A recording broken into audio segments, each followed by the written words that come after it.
इनकार करे बल्कि इसमें थोड़ा सा भी शक करे। अस्सलामु अलैकुम रहमतुल्लाहि व बरकातुहू।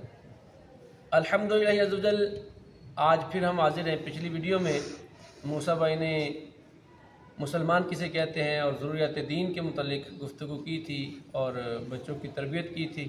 आप लोगों का बहुत बहुत शुक्रिया, आपने हमारी वीडियो को पसंद किया और इसको शेयर किया। इंशाअल्लाह करीम आज की वीडियो में मज़ीद हम मूसा भाई से कुछ सवालात करेंगे और ये इंशाअल्लाह जवाबात देंगे। आपसे गुजारिश है ज़्यादा से ज़्यादा इसको शेयर करें। यह इल्म दीन है। अल्लाह पाक जल्ला शानु हमारे लिए ज़रिया निजात बनाए।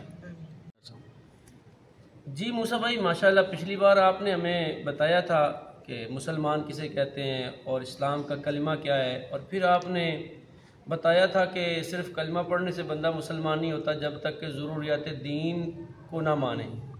तो ये तो हो गया कि ज़रूरियात दीन को माने तो मुसलमान हो गया, और अगर कोई बंदा ज़रूरियात दीन का इनकार करे तो फिर उसके बारे में क्या हुक्म है, ज़रा ये बच्चों को आप बताएं।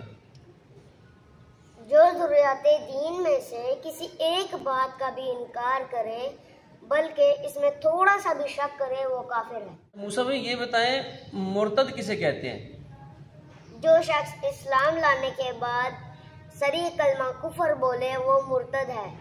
इसी तरह बाज़ काम ऐसे हैं जिनके करने से बंदा इस्लाम से खारिज हो जाता है। मसलन कुरान पाक को निजासत जगह पर फेंक देना, यानी जानबूझकर गिरा देना या बुत को सजदा करना। अच्छा, तो ये सरी कलमा कुफर आपने वो बताया, इसका क्या मतलब है? सरी का मतलब है वाज़िया। अच्छा, और मुर्तद का क्या मतलब बनेगा? मुर्तद का मतलब है फिर जाना।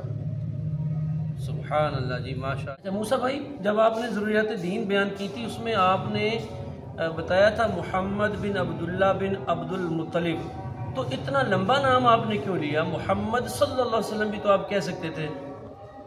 अभी अज़ान हो रही है, इंशाअल्लाह अगली वीडियो में बताऊंगा। इंशाअल्लाह आइंदा वीडियो इससे भी दिलचस्प होने वाली है।